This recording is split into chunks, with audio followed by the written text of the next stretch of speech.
Hey, Frank, can I ask you about tonight's win in the context of the other two overtime victories as well, and just what the patterns that you've seen are, and yeah, how you would break that down? Yeah, look, these are the toughest games to play. When you have a sub 500 team that comes in with guys out. You know what I mean? Everybody on their team is getting extra opportunity. They got an opportunity to sort of be the go-to guy, and I've seen that. I think we've seen that with a few different games, both Detroit and these two OKC games. And we certainly got to be better. We're not making things easy on ourselves, but at the end of the day, we're doing enough to grind things out in the second half, and do what we need to do to get that W. So happy to get 3 wins, but certainly we got to be better. Frank, what have you seen from some of the offseason acquisitions, whether it's Shooter or Matthews, these last couple games, specifically in Harrell as well, and how big have those guys been, and kind of that new energy coming in and integrating into the system? Yeah, and THT too. And Mark, I think Mark's really getting into a groove, in particular on the defensive end. Really anchoring things for us in his minutes. Trez is picking up our defensive scheme too, a little bit better each game. Providing some real necessary offensive punch. Dennis is all over the place, with his basket attacks and his defense.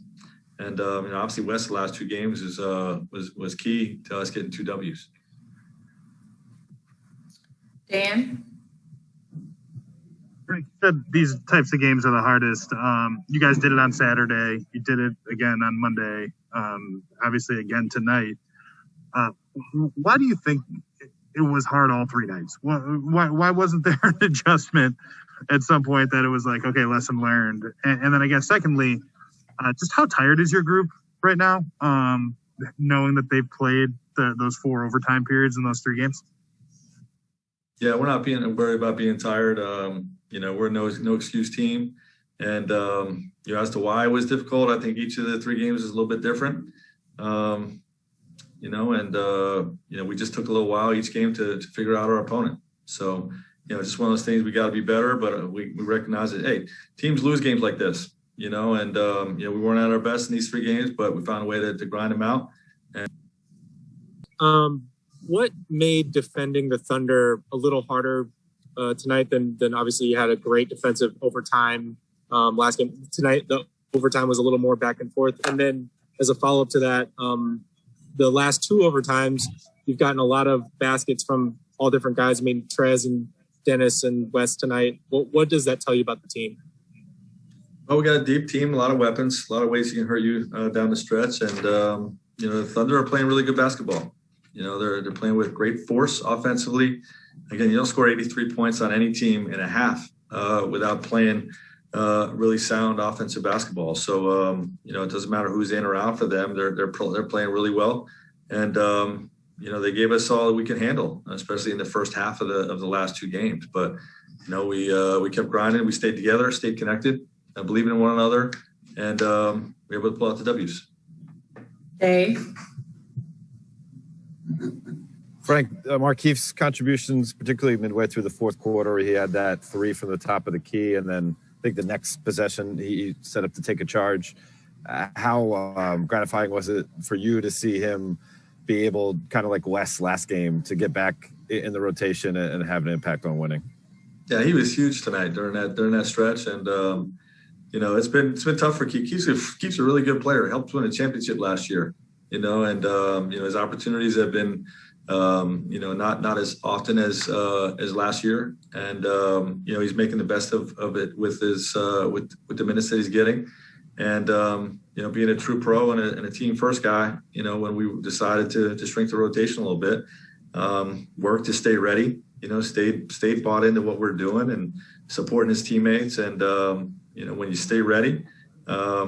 And you get the next opportunity, you come in and you hit it out of the park. And, when you have that stretch in the fourth quarter, like you said, that big 3, the charge that he took, very, very key to our fourth quarter run and key to this victory. Okay, last 2 here. Jovan? Hey, Frank.